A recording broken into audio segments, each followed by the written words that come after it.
W mgnieniu oka role się odmieniły.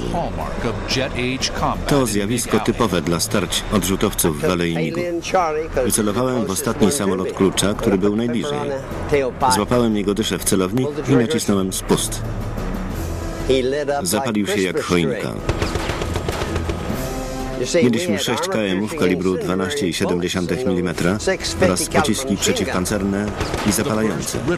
Seria zniszczyła silnik MiGa. Ten poderwał się ostro do góry, żeby zgubić napastnika.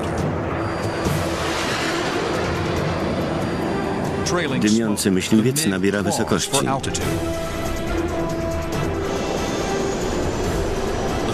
Nagle chmura znika, silnik padł.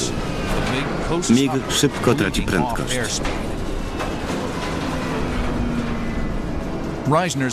Gdy Reisner zmniejsza moc i włącza hamulce aerodynamiczne, F-86 zaczyna wibrować. Chce zostać na ogonie wroga. MiG nagle staje w miejscu, żeby runąć korkociągiem w dół. F-86 traci prędkość i siłę nośną. Reisner daje w lewo i wchodzi w lot nurkowy. Posyła kolejną serię w MiGa lecącego po spirali 100 metrów dalej. Odgłosy strzałów były emocjonujące. Przede mną miał się rozegrać finał starcia. Pociski przeciwpancerne i zapalające kalibru 12,7 mm rozerwały tylną część MiGa. Stracił statecznik pionowy.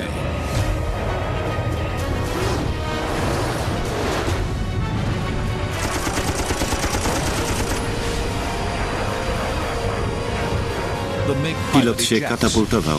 To był koniec walki.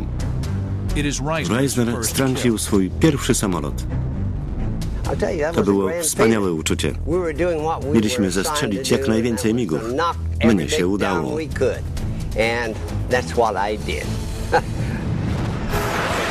To była dopiero uwertura. 4 miesiące później Reisner spotkał najlepszego przeciwnika w swojej karierze i stoczył jeden z najsłynniejszych pojedynków w Alei MiGów. 15 września 1952 roku. Kapitan Robbie Reisner prowadzi klucz 4 Sabre'ów do Alei MiGów. Od jego pierwszego sukcesu minęły 4 miesiące.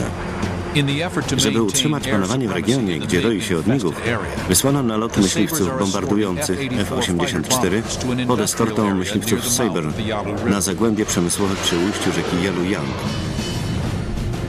Trasa misji przebiegała przez strefę zakazaną, chińską przestrzeń powietrzną. Grupa przeleciała nad Mandżurią, rejonem koncentracji eskadr MiGów. W połowie misji F-86 wpadły na 4 MiGi. Wróg zaczął uciekać, ale Reisner zwietrzył podstęp.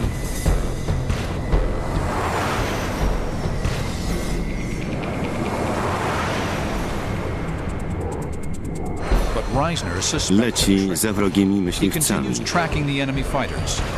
Zgodnie z oczekiwaniami zawracają wprost na bombowce. Rozpoczyna się jedno z najsłynniejszych starć wojny w Korei. Działając na granicy zasięgu, radar celownika Sabre'a precyzyjnie określa odległość od wroga.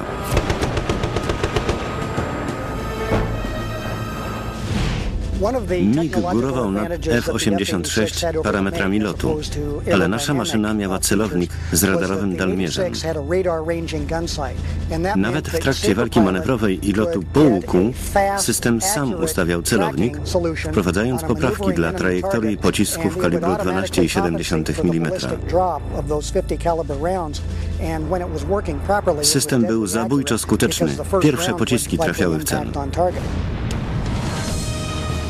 KM Reisnera zniszczyły osłonę kabiny MiGa.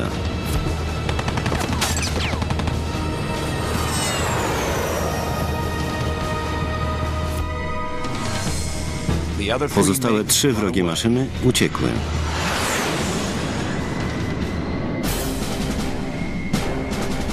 Reisner leci za MiGiem i posyła mu kolejną serię.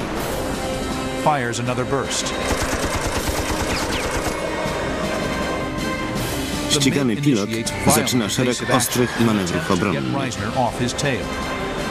Wykonuje półbeczki, nurkuje w locie odwróconym i znów się obraca. Pokazał, że po mistrzowsku panuje nad MiGiem. Starcie z asem będzie najtrudniejszym sprawdzianem w służbie Reisnera.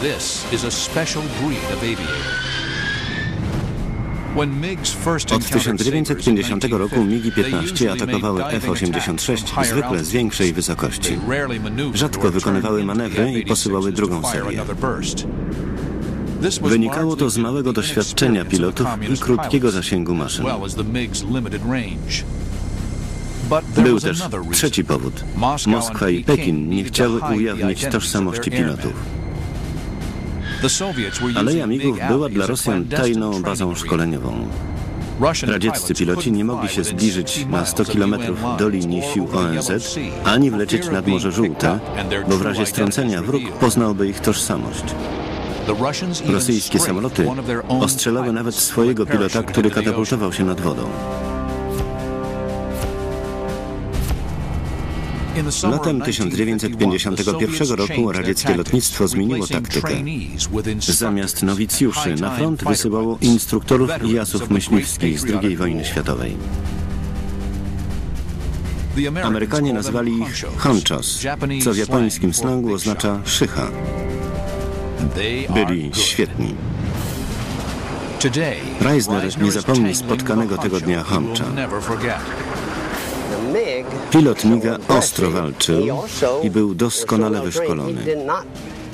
Nie pozwolił mi utrzymać się wprost za nim i posłać mu serię. Zrobił półbeczki i wykonał wywrót. Zawrócił, tracąc wysokość. Wywrót to stary sposób zawracania myśliwcem. Samolot wykonuje półbeczki, potem pół pętli i zmienia kierunek. Byliśmy tak nisko, że nie mógł się wyrobić. Rzuciłem skrzydłowemu, że to będzie najłatwiejsze zestrzelenie w moim życiu. Czerwony jednak się zmieścił. Zamiast rozbić się o ziemię, MiG poderwał się nad korytem wyschniętej rzeki. Reisner widział, jak MiG prostuje lot tuż nad ziemią.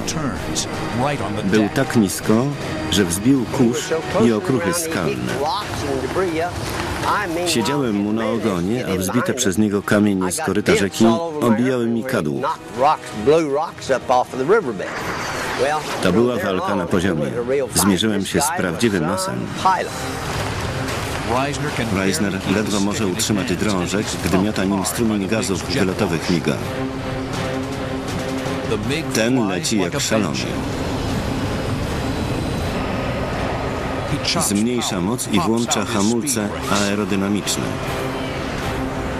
Pilot stara się zmusić Amerykanina, żeby go wyprzedził i wpadł pod lufy działu. Reisner się nie daje. Nabiera wysokości, tracąc prędkość. Trzyma się na ogonie wroga. Nagle MiG przyspiesza i ucieka po ostrym łuku, znosząc wielkie przeciążenie. Zmusił mnie do wariackiego wyścigu. Chciałem go wreszcie ostrzelać. Czułem się jak bulldog. Nie mogłem pozwolić mu uciec. MiG odbija w przeciwną stronę. Reisner puszcza kolejną serię. Odstrzeliwuje ogon. MiG zaczyna dymić. Amerykanin nie wierzy własnym oczom. Wróg wchodzi w lot odwrócony i kieruje się pionowo wzdłuż zbocza góry. Przy takich manewrach działa ujemne przeciążenie. Oczy wychodzą z orbit, a krew uderza do głowy. Bałbym się spróbować takiej ewolucji. Odpadłem. Wrócili nad koryto rzeki.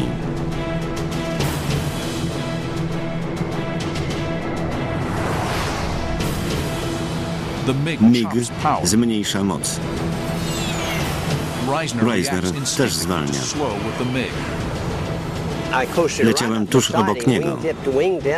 Spojrzałem na niego, a on na mnie. Wygrażał pięścią. To było jak w filmie.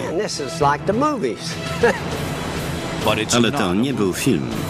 MiG nagle skręcił w prawo.